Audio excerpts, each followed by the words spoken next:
زندگی گزارنے کا نام ہے؟ تو نبی پاک علیہ السلام نے فرمایا بات بڑی مزے کی ہے، فرمایا پھر اللہ کے بعض بندے تو ایسے ہوتے ہیں جنہیں اللہ فقر میں مبتلا کر دیتا ہے، فرمایا ان کے پاس صرف ایک چادر رہ جاتی ہے، اتنا فقر ان کے پاس آتا ہے، لیکن جو حدیث کے آخری لفظ ہے نا وہ وجد والے ہیں، وہ وجد والے ہیں، وہ سرور والے ہیں۔ ہمارا یہ مزاج ہوتا ہے کہ میٹھا میٹھا کھا جاؤ اور ذرا کڑوا آ جائے تو سویرے بھی رو شام بھی رو، حال ہی کوئی نہیں، غریبی بڑی، پریشانی بڑی، حضرت صاحب گھر سے بیماری جاتی نہیں، اور جناب کیا بتائیں، بعض لوگ تو ایسے ہیں جن کی بات سن کے لگتا ہے زندگی میں کبھی سوئے ہی نہیں، اتنے بڑے بڑے دکھ سناتے ہیں۔ او خدا کی رحمت کا بھی تو ذکر کرنا، خدا نے جو تیرے اوپر انعامات کیے ان کا بھی تو ذکر کرنا، ان کا تذکرہ ہی نہیں کر رہا میرا بھائی۔ نبی پاک علیہ السلام نے فرمایا ان لوگوں پر دکھ آتے ہیں پر قربان ہونے کو جی چاہتا ہے ان لفظوں پر۔ حضور فرمانے لگے وہ رب کی طرف سے آنے والے دکھ پر بھی اس طرح راضی ہوتے ہیں جس طرح تم میں سے کوئی راحت ملنے پر راضی ہوتا ہے، سکون والی چیز ملنے پر جس طرح تم راضی ہوتے ہو اس طرح وہ دکھوں پر بھی راضی ہوتے ہیں۔ دکھ قبول محمد بخشا، دکھ قبول محمد بخشا، پر ایک شرط لگائی چھوٹی سی میاں صاحب نے، انہوں نے کہا 100 دفعہ قبول ہے، دکھ 100 دفعہ قبول، دکھ قبول محمد بخشا پر راضی رہن پیارے۔ یہ شرط یہ ہے کہ تو راضی رہ، تو راضی رہ، دکھ قبول محمد بخشا، راضی رہن پیارے۔ اور حضرت سلطان صاحب کہنے لگے ایسا کیتی ہے جان حوالے رب دے، ایسا عشق کمایا ہے اسی مرن تو پہلو ہی مر گیا، باہو تا مطلب نو پایا ہے، ہم نے تو پہلے سے ہی نتیجہ نکال لیا ہے۔ تو سکون ڈھونڈنے نکلا ہے، تو چاہتا ہے زندگی میں آرام مل جائے۔ کائنات میں سب سے زیادہ پیار اللہ کا اپنے محبوب کے ساتھ، لیکن دیکھ لو نا پیدائش سے پہلے ہی حضور کے والد چلے گئے، 4 سال یا 6 سال کی عمر میں والدہ گئیں، 8 سال کی عمر تھی، محبوب کے دادا کا جنازہ اٹھا تو محبوب پیچھے پیچھے جنازے کے جا رہے تھے۔ پھر وقت آیا جب تبلیغ دین کا، تو دنیا کا کون سا دکھ اور کون سی تکلیف اور کون سی اذیت ہے جو حضور کو نہیں دی گئی، لیکن کریم ہر وقت کہتے ہیں افلا اکون عبدا شکورا، میں رب کا شکر گزار بندہ نہ بنوں۔ ہر مقام پر کبھی بدر کبھی احد، اور ہر طرح کی تکلیف، ہر طرح کی تکلیف، کبھی بیٹیوں کا دکھ، کبھی سیدہ عائشہ صدیقہ کے بارے میں منافقوں کی نازیبہ گفتگو، سارے دکھ محبوب کی حیات پاک میں رہے، کریم نے ان دکھوں کو برداشت کیا۔ پھر آپ دیکھ لیں دور حضرت صدیق اکبر کا آیا تو حضرت ابوبکر صدیق اس امت میں نبیوں کے بعد سب سے بڑا درجہ رکھتے ہیں، لیکن کوئی زندگی اس طرح کی تو نہیں کہ بڑے 2.25 سال بڑے آرام سے حکومت کی ہو۔ منکرین زکوٰۃ سے لڑنا پڑا حضرت ابوبکر صدیق کو، آزمائش تھی، لوگ منکر ہو گئے زکوٰۃ کی، حضرت صدیق اکبر لڑے، ختم نبوت کے تحفظ کے لیے لشکر تیار کیے، بہت سارے مسائل کا سامنا کرنا پڑا، صبح دن راتیں جناب ابوبکر نے مشقت کر کے خلافت اسلامیہ کو مضبوط کیا۔ دور حضرت عمر کا آیا، ساری دنیا مدینہ منورہ میں اندر سے دروازے بند کر کے سخت گرمی میں سوتی ہے، اور جناب عثمان غنی کہتے ہیں کہ میں نے فاروق اعظم کو 60 سال کی عمر میں دیکھا کہ مال غنیمت کے 2 اونٹ دوڑ گئے تو عمر بھاگے جا رہے ہیں، ان اونٹوں کو لے کے آ رہے ہیں، اور میں کہتا ہوں جناب آپ آرام کرتے، ساری دنیا سو رہی ہے۔ فرمایا سویا کرتا تھا کبھی خلیفہ بننے سے پہلے۔ عمر کسی غلام کو کہہ دیتے تو چونکہ پیار تھا نا، یارانہ تھا نا، حضرت عثمان بڑی محبت سے کہتے ہیں امیر المومنین کسی غلام سے کہتے اگر مال غنیمت کے اونٹ چلے گئے تھے تو لے آتا، تو حضرت عثمان کے کندھے پہ ہاتھ رکھ کے جناب عمر رو پڑے، کہنے لگے یار یہ حضور کے دین کی امانت بڑی ذمہ داری ہے، لے او سجنا اساں توڑ نبھائی، اساں جان بھی دتی تیرا تیرے، یہ بڑی ڈیوٹی ہے، یہ بڑی ذمہ داری ہے. میں کیسے غلام کو بھیج دیتا؟ مسلمانوں کا مال ہے، جب ڈیوٹی میری ہے تو کیسے کسی کو بھیجتا؟ یہ آزمائش ہے، یہ دکھ ہے. 22-24 لاکھ مربع میل کے حکمران حضرت عثمان غنی، ان کا دور آ گیا.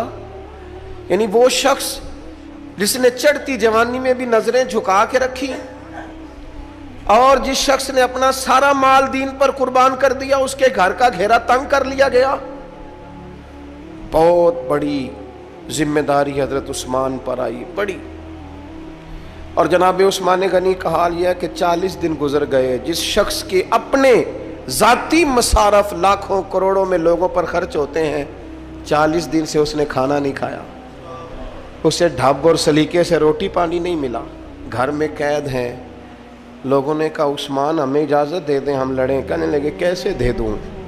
حضور کا مدینہ اور میری وجہ سے خون بہہ جائے، بس میرے اوپر آئی ہے تو میں نبھاؤں گا، یہ ذمہ داری ہے. کہا پھر عثمان خلافت؟ فرمایا یار یہ بھی میری مجبوری ہے. میرے نبی پاک نے فرمایا تھا عثمان اللہ تمہیں قمیض پہنائے گا، لوگ اتارنا چاہیں گے، دیکھنا اتارنا نہ. وہ قمیض نہ اتارنا کیسے چھوڑ دوں؟ حضرت عثمان بھی شہید ہو گئے، جناب عمر بھی شہید ہو گئے. حضرت علی المرتضیٰ شیر خدا، وہ کیا 9-10 سال کی عمر سے حضور کے ساتھ چلے، ہر غزوے میں، ہر میدان میں، ہر جہاد میں، ہر جگہ آگے آگے. ان لوگوں نے دین سے نفع نہیں لیے. حضرت علی المرتضیٰ شیر خدا تو کوفے کی جامع مسجد کے پاس کھڑے ہو کے کہتے تھے میری کوئی بندہ زیرہ خرید لے. امیر المومنین کہہ رہے ہیں میری طامت زیادہ پھٹ گئی ہے، اب تو پیوند لگنے کی جگہ بھی کوئی نہیں بچی، یہ زیادہ پھٹ گئی ہے، اگر مزید پیوند لگ سکتے ہوتے تو میں زیرہ نہ بیچتا، یہ میری زیرہ کوئی خرید لے، کوئی خرید لے زیرہ.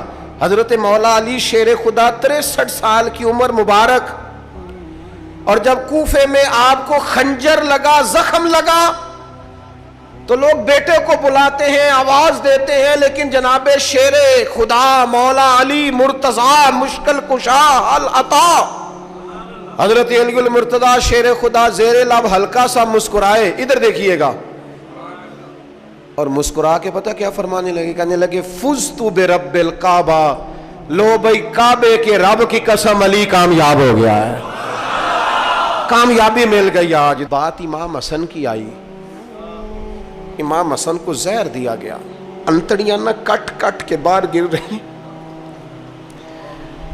اس شہزادے کی جس نے حضور کی گود میں عمر گزاری، محبوب کے کندھوں پہ رہنے والے حسن ابن علی، جناب امام حسین حاضر بارگاہ ہوئے تو ہاتھ پکڑ کے بھائی کا چوم کے رو پڑے. بھائی پیارے بھی تو بڑے ہوتے ہیں نا، بڑے پیارے ہوتے ہیں. اور ان لوگوں کا منصب بڑا انوکھا ہے، شدید تکلیف ہے. تو امام حسین کہتے ہیں میرے بھائی حسن بتائیے آپ کو زہر کس نے دیا؟ رو کے پوچھتے ہیں. بھائی کا ماتھا چوم کے امام حسن رو پڑے، کہنے لگے حسین میری مجبوری ہے، میں تمہیں نہیں بتاؤں گا. کہا کیوں؟ فرمانے لگے اس لیے کہ اگر وہ نہیں جس پر مجھے شک ہے تو پھر کسی بے گناہ کا نام کیسے لے دوں، اور اگر وہی ہے نا جس پر مجھے شک ہے تو پھر میں تمہیں نہیں بتاؤں گا. میرا رب بڑا بہتر انتقام لینے والا ہے، پھر بھی نہیں بتاؤں گا. کیا کروں، کیسے بتا دوں؟ مصطفیٰ کا نواسا ہوں میں، پڑھتے ڈالنے والی ماں کا بیٹا، میں شیر سے زیادہ جگر رکھنے والے علی کا پتر، میں کیسے بات کر دوں؟ بس زخم پہ زخم کھا کے جی، خونے جگر کے گھونٹ پی، اور سجنا آہ نہ کر لبوں کو سی، یہ عشق ہے کوئی دل لگی نہیں. میرے نبی پاک صلی اللہ تعالی علیہ وآلہ وسلم نے ارشاد فرمایا اللہ تعالیٰ دین میں جو لوگ سخت ہوتے ہیں نا ان پر مشکلیں بھی سخت ڈالتا ہے. یہ حدیث پاک آپ کو مسند امام احمد بن حنبل میں ملے گی، ابن ماجہ ترمذی میں ملے گی. فرمایا جتنا کوئی دین میں سخت ہوتا ہے اتنی اس کی مشکلات بھی سخت ہوتی ہیں، اور جتنا کوئی نرم ہوتا ہے اتنی اس کی مشکل بھی تھوڑی ہوتی ہے. حسین ابن علی بڑے سخت تھے نا دین میں، جاندار تھے نا دین کے معاملے میں، اللہ نے مشکل ڈالی، امام علی مقام کی باری آئی، بڑی منت کی حضرت عبداللہ ابن عمر نے، رو کے کہا حسین نہ جاؤ، تو امام حسین رضی اللہ تعالیٰ عنہ نے فرمایا نہیں اب میری ڈیوٹی لگی ہے تو جانا تو میں نے ہے نا، ذمہ داری تو پوری کرنی ہے۔ امام علی مقام رضی اللہ تعالیٰ عنہ نے اس ساری مشقت کو دیکھا، گھر چھوڑنا بڑا مشکل کام ہے، گھر چھوڑنا، وہ جہاں انسان رہا ہوتا ہے نا والدین کے ساتھ، جہاں وقت گزارا ہوتا ہے، کبھی بندہ بوڑھا بھی ہو جائے تو خوابیں اپنے پرانے مکان کی آتی ہیں، خواب بھی کبھی آئے نا تو وہیں گھومتا انسان اپنے آپ کو پاتا ہے، لیکن امام حسین نے کہا کہ بس اب وقت آیا ہے تو اب یہ چھوڑنا ہے، ہم نہ قربانی دیے بغیر پاس ہونا چاہتے ہیں، ہم کوئی مشقت سہے بغیر نمبر لینا چاہتے ہیں، ہم کوئی کام کیے بغیر رتبہ پانا چاہتے ہیں، ایسا ہوتا نہیں نا، یہ ممکن نہیں۔ آپ تاریخ پڑھیں نا انبیاء کی، حضرت نوح علیہ السلام نے 950 سال محنت کی ہے، اور میں سورہ ہود دیکھتا ہوں تو میں وہ انداز دیکھتا ہوں جس طرح کفر ان سے بات کرتا تھا، بڑی جدوجہد کی حضرت نوح نے، لیکن پتہ ہے دکھ اس سے بڑا کیا دیکھا، اپنا بیٹا ہی کافر ہو گیا۔ مالک امتحان ڈالتا ہے تو بڑے بڑے، اور حضرت نوح نے اپنے بیٹے کو ڈوبتے دیکھا، کہا مالک میرا بیٹا، فرمایا نہیں یہ تیرا ہے ہی نہیں، تیرے طریقے پر نہیں تو تیرا کیسے ہوگا، کسی کی نسل کہلانے کے لیے تو اس کے عقیدے پر ہونا ضروری ہے، تیرا نہیں۔ حضرت نوح نے مشقت دیکھی، واتخذ اللہ ابراہیم خلیلا، ابراہیم اللہ کے پیارے ہیں نا، لیکن زندگی پوری پڑھ کے دیکھ لو، ساری کی ساری مشقت مصائب سے بھری ہوئی، آزمائشوں سے لدی ہوئی، کبھی انہیں قوم آگ میں ڈالتی ہے، اور کبھی 86 سال عمر ہو گئی تو اولاد کوئی نہیں، اور دعا مانگ کے رب بیٹا وہ دیتا ہے جس کی پیشانی میں نور محمدی چمکتا ہے۔ اچھا پہلے دیا نہیں، اب دیا، فلما بلغا ماہ سعیا، اور جب وہ ذرا ساتھ چلنے کے قابل ہو گیا، ہر بندہ کہتا نہیں منون خیر ہے میرا پتر جوان ہو گیا ہے، جب وہ بیٹا ساتھ چلنے کے قابل ہوا تو فرمایا ذبح کرو نا ذبح، تھوڑی دیر کے لیے دل پہ ہاتھ رکھ کے بتاؤ، اور بچے کو بخار چڑھ جائے تو نیند نہیں آتی، مائیں منتیں مانگتی پھرتی ہیں، روتے پھرتے ہیں باپ، بچے کی طبیعت ٹھیک نہیں، فقط بیمار ہے، اور جسے یہ کہا جائے ذبح کر، جناب ابراہیم تیار ہو گئے اور بیٹے کو ذبح کر دیا، چھری چلا دی۔ وہ تو مالک نے کہا کہ ابراہیم تم پر سلام ہو، تم نے اپنا خواب سچ کر دکھایا ہے۔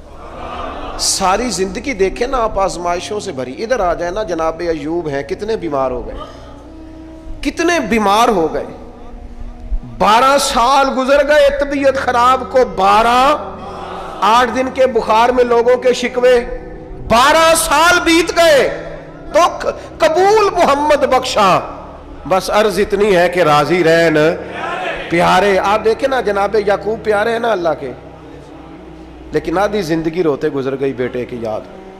جناب یوسف پیارے ہیں نا، سونا بنا کے نا، اور باپ کا لاڈلا بنا کے نا، محبت پوری کرا کے، پیار پورا، یا بنی لا تقصص رؤیاک علی اخوتک فیکیدوا لک کیدا ان الشیطان للانسان عدو مبین۔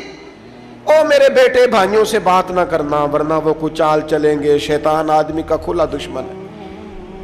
اتنا دنیا میں پیارا بچہ اور اس وقت کوئی نہیں تھا جتنے جناب یوسف ہیں، پر یوسف کبھی بھائیوں کی مار کھائیں، کبھی کنویں میں جائیں، کریم کا کرم ہے نا، کنویں میں پھینکے تو بچا لیں، لیکن وہاں سے نکلے تو پھر وہ بکے، پھر کبھی یہاں بکے، کبھی مصر کے بازار میں بکے۔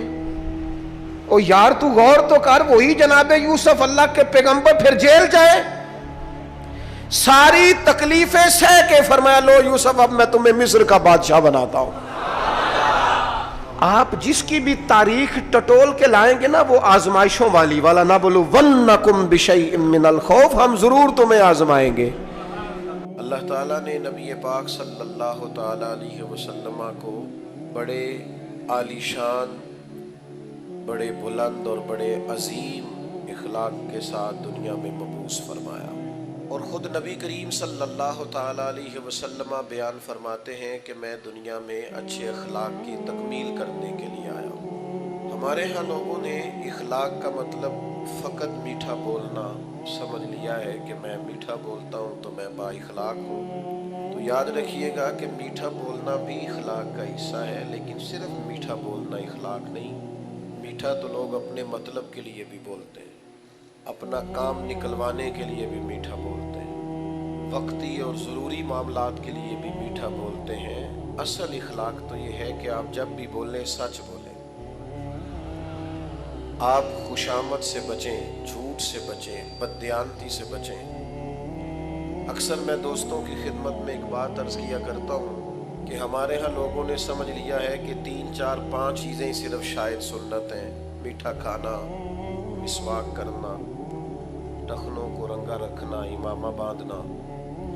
یہ بڑی عظیم سنتیں ہیں، لیکن یاد رکھیے گا کہ حضور علیہ السلام کا جو سب سے پہلا تعارف لوگوں کو ہوا تھا، اور جس سے سب سے پہلے لوگوں نے حضور علیہ السلام کو جاننا شروع کیا تھا، وہ یہ تھا کہ یہ محبوب صادق ہے اور امین ہے، سچ بولتے ہیں اور دیانتدار ہیں۔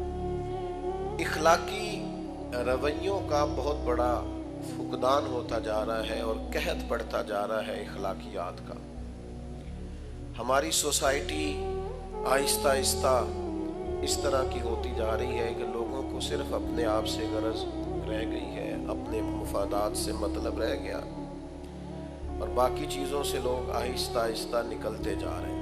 اچھی طرح سمجھ لیجئے گا کہ نبی پاک علیہ السلام نے بڑے عظیم ترین اخلاق کی طرف اپنی امت کی تربیت فرمائی۔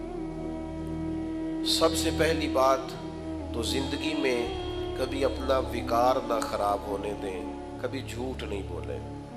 آپ کسی بڑے اچھے تاجر سے ملاقات کر کے دیکھ لیں، آپ اس سے پوچھیں گے کہ کتنی انویسٹمنٹ چاہیے اچھا کاروبار کرنے کے لیے، تو آپ کو بتائے گا کہ انویسٹمنٹ سے زیادہ اس بات کی ضرورت ہوتی ہے کہ لوگ آپ پر اعتبار کریں۔ اس بزنس مین کا مارکیٹ میں اعتبار ہوتا ہے، لوگوں کو پتہ ہوتا ہے کہ یہ سچ بولتا ہے، یہ دیانتدار ہے، اس کا کاروبار زیادہ اچھا چلتا ہے۔ نبی پاک صلی اللہ تعالیٰ علیہ وآلہ وسلم نے ہمیشہ اپنے معاشرے کو، اپنی سوسائٹی کو سچائی کا پیغام دیا۔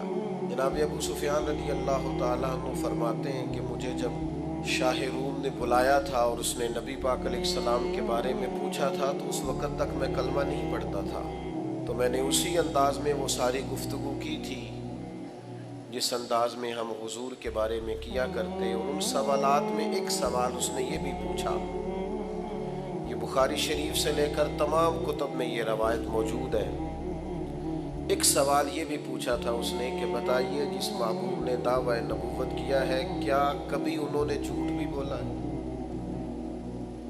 یہاں تو لوگ لوگوں کو ہنسانے کے لیے جھوٹ بولتے ہیں، کوئی فائدہ نہیں ہوتا، ذاتی طور پر ایک ٹکے کا فائدہ نہیں، لیکن بلا وجہ کے جھوٹ۔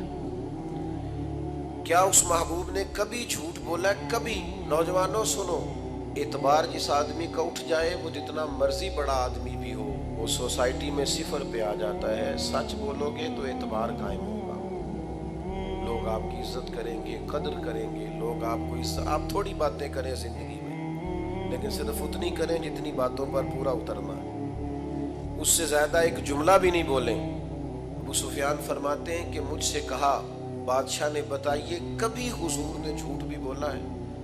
تو کہتے ہیں تھوڑی دیر کے لیے میں خاموش ہوا، اور پھر زبان حال سے گویا کہا کہ وہ رشتے میں میرے بھتیجے ہیں، مخالفت میری بڑی ہے، جنگوں میں میں ان کے مقابل سپہ سالار بن کے آتا ہوں، میں نے انہیں سیدہ آمنہ کی گود میں بھی دیکھا ہے، دادا کے کندھوں پر بھی دیکھا ہے، چچا کے گھر میں بھی دیکھا ہے، جناب ختیجہ کا دولہا بنے بھی دیکھا ہے، اور ان کی گود میں بیٹیوں کو کھیلتے بھی دیکھا ہے، اور ان کے مقدس بال میرے سامنے سفید ہوئے۔ مخالفت اپنی جگہ پر محبوب کی زبان سے جب بھی نکلتا ہے حق اور سچ ہی نکلتا ہے۔ میری بات کو اچھی طرح سمجھیے گا، اس بات پر جو تبصرہ کیا نا شاہ روم نے وہ بڑا انوکھا ہے۔ شاہ روم کہنے لگے پھر بات تو ختم ہو گئی نا، جس بندے نے بندوں سے کبھی جھوٹ نہیں بولا وہ بھلا یہ والا جھوٹ کیوں بولے گا کہ میں اللہ کا رسول بن کے آیا ہوں؟ تو یہ صداقت کی دلیل ہے۔ تو ایک تو اخلاقی رویوں میں اس بات کو پیدا کریں کہ بلا وجہ کے جھوٹ اور بلا وجہ کی گپیں ان سے اپنے آپ کو نکالیں۔ دوسری ایک بہت بڑی اخلاقی ضرورت ہماری سوسائٹی کو ہے، وہ یہ ہے کہ کبھی کسی دنیا دار کے سامنے ہاتھ نہ پھیلائیں، کبھی کسی سے لالچ وابستہ نہ کریں، خودداری، عزت نفس، قناعت جو اللہ نے آپ کو دیا اس پر پورے طور پہ راضی رہیں۔ لیکن کسی کی بڑی گاڑی دیکھ کر پریشان ہو جانا اور کسی شخص کا بنگلہ دیکھ کر پریشان ہو جانا، آج کل نوجوانوں میں ایک بڑی خوفناک بات پائی جاتی ہے۔ مجھے ایک دو جگہ سننے کا موقع ملا تو مجھے بڑی تکلیف ہوئی۔ وہ کہنے لگے جی کاروبار ضرور کرنا ہے ہم نے پر دوسروں کے پیسوں پہ کرنا ہے۔ تو خطرناک سوچ ہے، اس طرح کی سوچیں تو معاشرے کو کھا جاتی ہیں۔ یعنی آپ کسی کے بل بوتے پر جینا چاہتے ہیں۔ مسند امام احمد بن حنبل میں حدیث موجود ہے، ایک صحابی نے عرض کیا یا رسول اللہ ذلت کیا ہے؟ نبی کریم نے فرمایا لالچ نہ کرنا، ذلیل ہو جائے۔ تو یا رسول اللہ عزت کیا ہے؟ فرمایا جو رب نے تجھے دیا ہے تو اس پہ راضی ہو جا، اللہ تجھے عزت عطا فرما دے گا۔ خودداری اپنی طبیعت میں پیدا کریں، عزت نفس پیدا کریں۔ یہ ہاتھ پھیلانا، یہ ڈھونڈتے پھرنا کہ کوئی امیر آدمی مجھ پر مہربان ہو جائے، یہ خوابیں دیکھنا کہ کوئی ایسا چیک لگ جائے کہ میں بھی آگے چلا جاؤں، اس سے قومیں بزدل ہو جاتی ہیں، باصلاحیت لوگ بھی بیکار ہو جاتے ہیں۔ خود محنت کریں۔ اقبال کہتے ہیں اپنی دنیا آپ پیدا کر اگر زندوں میں ہے تو خود محنت کر۔ ایک کی تو پیشہ برا ہے دنیا میں اور وہ ہے کسی کے آگے ہاتھ پھیلانا، باقی تو جو ریڑھی لگاتا ہے اور مزدوری کر کے کھاتا ہے وہ بڑا عظیم آدمی، باقی جو مزدور کے ہاتھ ہیں وہ بڑے قیمتی ہیں۔ کبھی کسی کی طرف، پھر میں آپ کو بڑی ذمہ داری سے اور تجربے کے بعد بتاتا ہوں کہ آپ خوددار ہو جائیں، اللہ مدد بھی بڑی فرماتا ہے۔ آپ ارادہ کریں کہ میں نے اپنے دست و بازو پہ آگے بڑھنا ہے، اللہ تعالیٰ رحمت فرماتا ہے اور بڑے دروازے کھول دیتا ہے، آسانیاں ہونی شروع ہو جاتی۔ لیکن جیسے جیسے ہرس، ہوس، لالچ، طمع بڑھے گا حالات خراب ہوں گے۔ حضرت حکیم بن حزام رضی اللہ تعالیٰ عنہ بخاری میں موجود ہے، فرماتے ہیں میں حضور کی بارگاہ میں حاضر تھا، نبی کریم علیہ السلام بانٹ رہے تھے تو میں نے بھی دیکھا جو ان کو بانٹتے، تو میں نے بھی بڑھ کے شوق تھے، دستے عطا کے سامنے دستے طلب بڑھا دیا۔ تو میں نے بھی عرض کی حضور مجھے بھی دیجیے، تو محبوب نے ایک دفعہ بھی دیا، دو دفعہ بھی دیا اور تین دفعہ بھی دیا، اور پھر ایک نصیحت بھی فرمائی، ایک تربیت بھی محبوب نے فرمائی۔ حضور فرمانے لگے حکیم یہ مال بڑا میٹھا ہوتا ہے، لیکن اگر قناعت کے ساتھ اسے لوگے نا، قناعت کے ساتھ، تو پھر یہ تمہارے لیے بہتر ہے، لیکن فرمایا اگر لالچ کے ساتھ لوگے نا، یہ حضور ہمیں سمجھا رہے ہیں، صحابی وسیلہ ہے اور ہمیں نصیحت ہو رہی۔ کریم فرمانے لگے اگر اس کو تم لالچ سے لوگے تو فرمایا اس آدمی کی طرح ہو جاؤ گے جو کھانا تو کھاتا ہے پر اس کا پیٹ نہیں بھرتا، وہ بار بار کھاتا ہے، بار بار کھاتا ہے، سہ سہ نفل نمازاں پڑھیاں پر ظالم نفس نہ مردہ ہو، بار بار کھاتا ہے۔ تو جب آپ قناعت کرتے ہیں، اللہ پر بھروسہ کرتے ہیں اور مالک سے طلب کرتے ہیں تو پھر وہ بے حساب دیتا ہے۔ لیکن جب توجہ یہ ہو جائے کہ میں نے کسی دنیا دار سے لینا ہے، فلاں سے حاصل کرنا ہے، حضرت حکیم بن حزام کہتے ہیں محبوب نے کہا میرے ہاتھ پر بیعت کرو کہ کبھی کسی دنیا دار کے آگے ہاتھ نہیں پھیلاؤ۔ آپ فرماتے ہیں میں نے اپنے نبی سے وعدہ کیا، پھر عمر گزر گئی، کبھی کسی دنیا دار کے آگے ہاتھ نہیں پھیلایا، یہاں تک کہ وہ گھوڑے پر بیٹھے ہوتے تھے اور درہ کبھی ہاتھ سے گر جاتا تھا نا تو قریب غلام کھڑا ہوتا تھا تو اسے بھی نہیں فرماتے تھے مجھے اٹھا کے دے دو، خود گھوڑے سے اترتے تھے، خود درہ اٹھاتے تھے۔ خادم کہتا مجھے بتا دیتے میں کر دیتا، فرمایا کیسے بتا دیتے، میں نے اپنے نبی سے وعدہ کیا ہے۔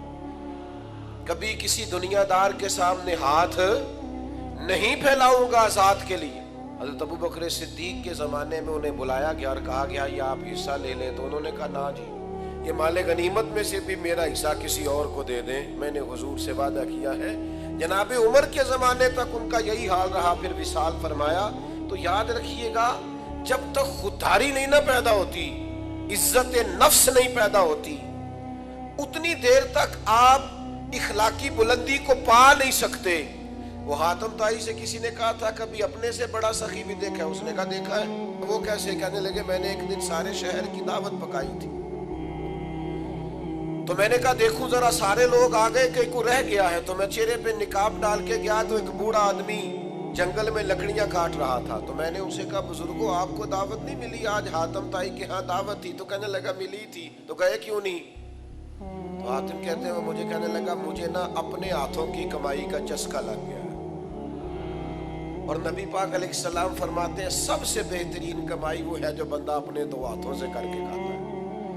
مجھے اپنے ہاتھوں کی کمائی کا چسکا لگ گیا ہے۔ حاتم کہتے ہیں میں بڑا پریشان ہوا کہ کمال ہو گئی یار، مزدور ہو کر دعوت اتنی قیمتی اور یہ گیا نہیں۔ کہتے ہیں میں گھوڑے پہ بیٹھ کے واپس آنے لگا تو پیچھے سے مجھے آواز دی، کہنے لگا یہ 3 دینار میرے بھی لے جانا اور وہاں جو لنگر پکا رہا اسے دے دینا۔ حاتم طائی کو تو ضرورت نہیں، بڑے بڑے اچھے لوگوں نے دعوت پہ آنا ہے، چلو تھوڑا حصہ میرا بھی پڑ جائے گا۔ تو حاتم کہتے ہیں میں گھوڑے سے گر گیا نیچے اور میں نے کہا ادھر آ تیرے ہاتھ چوموں، میں حاتم طائی ہوں، میں تو امیر ہو کے سخی ہوں، تو غریب ہو کے بڑا سخی ہے۔ آج بعض لوگ ایسے ہیں، بعض گروہ ایسے ہیں، بعض شعبہ ہے زندگی سے تعلق رکھنے والے لوگ آتے ہیں جس کے بارے میں لوگوں کا خیال ہے کہ یہ آیا تو مجھے مفتی دینا پڑے گا، شاید یہ بندہ آیا تو مجھے بالکل پیسے نہیں دے گا۔ اعلیٰ حضرت بریلوی رحمۃ اللہ علیہ دکاندار کے پاس گئے سرسوں کا تیل لینے، تو آپ نے اسے بوتل تھمائی، کہا یہ تیل بھر دو، تو اس نے بوتل میں تیل بھرا تو فرمایا کتنے پیسے؟ کہنے لگا ویسے تو 5 آنے کی ہے، آپ ہمارے عالم ہیں، آپ 3 آنے دے دیں۔ تو فاضل بریلوی نے پورے ہی 5 دیے، فرمایا تو پورے رکھ، میں اپنا علم 2 آنے کا نہیں بیچا کرتا۔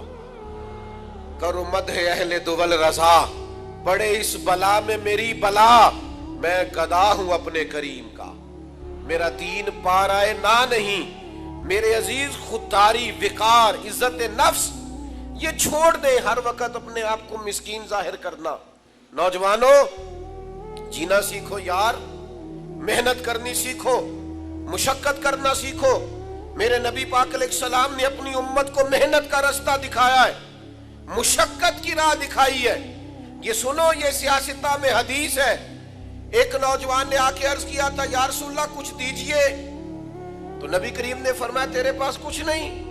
اس نے کہا یا رسول اللہ میرے گھر میں 1 کمبل اور 1 پیالہ ہے۔ اتنی بڑی تعداد میں آپ لوگ یہاں موجود ہیں، میں اگر پوچھوں نا آپ سے کہ کوئی اتنا غریب ہے جس کے گھر میں 1 ہی کمبل اور 1 ہی پیالہ ہو، تو نہیں ملے گا اس مجمع میں۔ صرف 1 پیالہ اور 1 کمبل، یہ دیکھیں یہ اس کی راس ہے، انویسٹمنٹ ہے۔ حضور نے فرمایا لے کے آ، وہ لے کے آئے۔ اللہ کے رسول صلی اللہ تعالیٰ علیہ وسلم نے بولی لگا دی کون خریدے گا؟ ایک صحابی نے کہا 1 دینار میں خریدوں گا، ایک نے کہا 2 دینار میں۔ حضور نے 2 دینار میں بیچ دیا، فرمایا جا 1 دینار کا کھانا لے جا گھر اور 1 دینار کا کلاڑا خرید کے لا۔ وہ کلاڑا خرید کے لایا تو تھا بڑا نصیبوں والا۔ فرماتے ہیں نصیب دیکھو اس کلاڑے کے اندر دستہ نبی پاک نے اپنے دستے مبارک سے لگایا، فرمایا جا جا کے جنگل سے لکڑیاں کاٹ، کھا بھی اور کھلا بھی، پہن بھی اور پہنا بھی، اور 15 دن مجھے اس طرح نظر نہ آنا، یعنی فرض نماز کے علاوہ ملاقات نہ کرنا، محنت کر، نکل میدان میں، اٹھ باندھ کمر کیوں ڈرتا ہے، پھر دیکھ خدا کیا کرتا ہے۔ ہمت کریں، جدوجہد کریں، جب آپ 1 قدم اٹھاتے ہیں تو اللہ کی مدد مل جاتی ہے۔ صحابہ فرماتے ہیں وہ 15 دنوں کے بعد آیا نوجوان، تو حضور نے پوچھا اب کیا حال ہے؟ کہنے لگا یا رسول اللہ پہلے 1 پیالہ تھا، اب سارے گھر کے برتن بن گئے۔ تو نبی پاک نے محنت کی طرف لگایا۔ ہمارے نوجوان نا بیچارے وہ ساری زندگی سوچتے رہتے ہیں میری کبھی وہ UK والی خالہ مہربان ہو جائے نا، وہ میرا امریکہ والا ماموں مہربانی کرے، تو آپ پریشان نہ ہو، ماموں کو بھی پتہ ہے آپ کی توجہ اس طرف ہے۔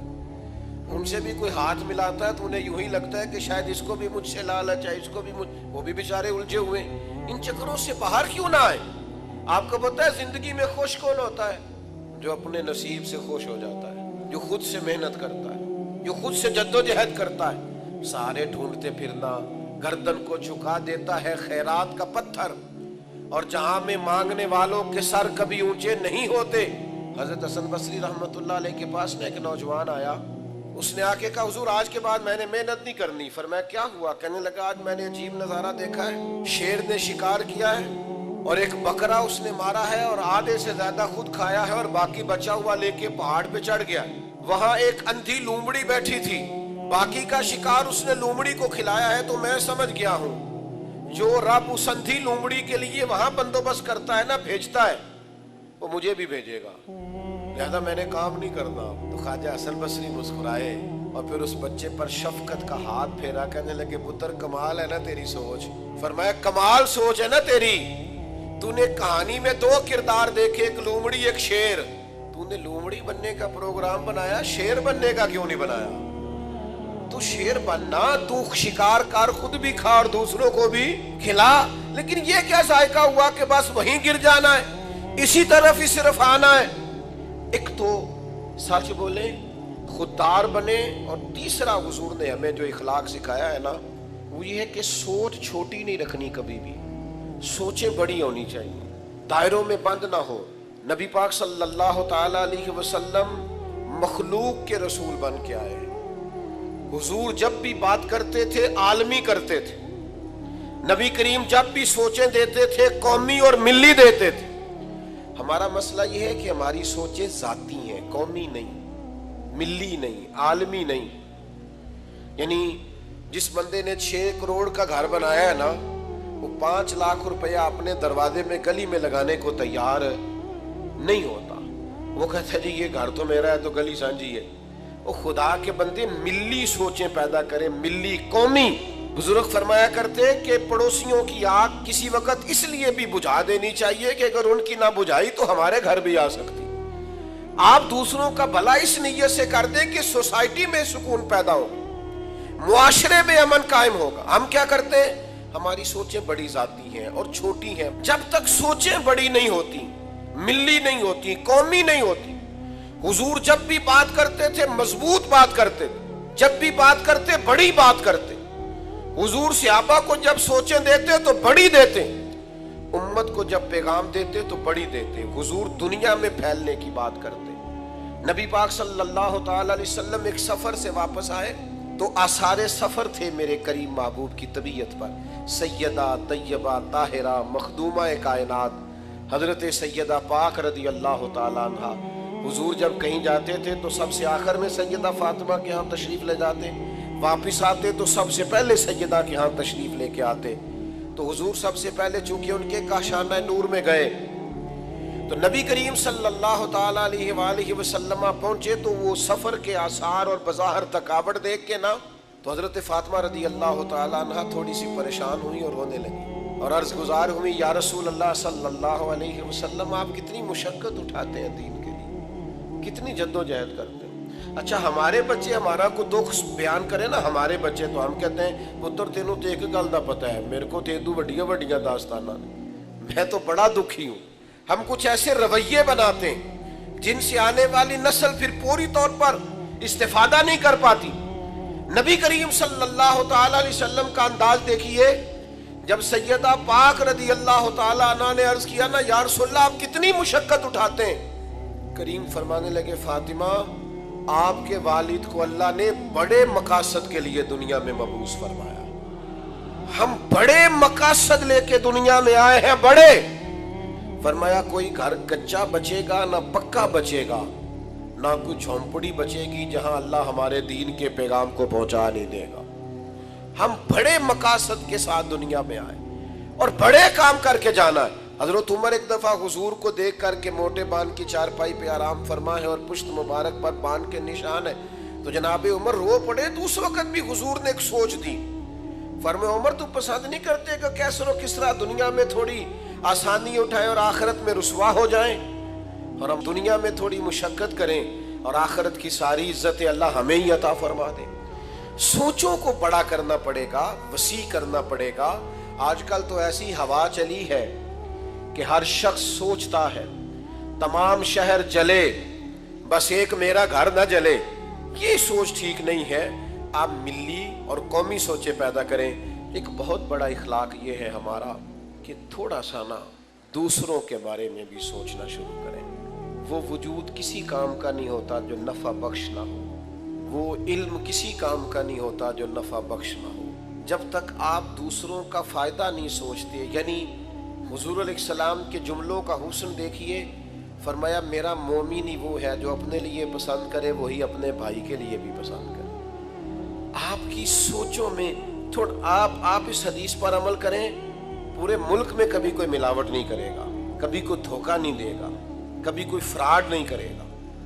ہمارے اسا فرمایا کرتے مدرسہ اس طرح کا بنانا کہ تمہارا اپنا بچہ بھی اس میں پڑھ سکے، کھانا اس طرح کا پکانا وہاں کہ تمہارا اپنا بچہ بھی اس طرح سے کھا سکے، ماحول ایسا بنانا کہ جو کم از کم تم خود سمجھو کہ یہاں ہماری اپنی اولادیں بھی یہاں وقت گزار سکتی ہیں۔ میرے عزیزوں، کوشش کریں تھوڑا تھوڑا دوسروں کا فائدہ کرنے کی، اور اس طرح فائدہ کرنے کی کہ پھر کسی کو پتہ نہ ہو ہمارا فائدہ کون کر رہا ہے، پھر نفع نہ ہو، یعنی نیکیوں کا رشتہ رب رسول کے ساتھ ہو، چھپی ہوئی نیکیاں ہو، کسی کو خبر نہ ہو۔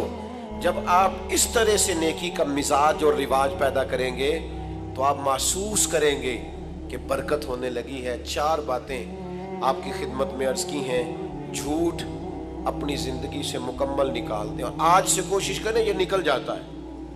آپ اپنی زبان کو ذرا محتاط کریں، تھوڑی باتیں کرنی شروع کریں، آپ خود وزادار ہو جائیں گے بہت زیادہ۔ دوسرا، لوگوں سے لالچ چھوڑ دیں، کچھ بھی نہیں دیتے دنیا دار، نقصان ہی ہوتا ہے، طبیعت میں بے چینی اور بے قراری پیدا ہوتی ہے۔ تیسری گزارش آپ کی خدمت میں یہ کی ہے، سوچوں کو بڑا کریں، یہ حضور نے ہمیں سکھایا ہے۔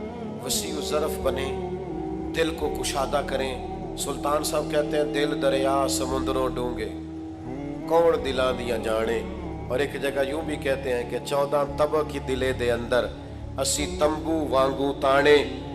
چوتھی اور آخری گزارش آپ کی خدمت میں نے یہ عرض کی ہے کہ کوشش کریں کہ دوسروں کا ہم سے کوئی نہ کوئی فائدہ ہو جائے۔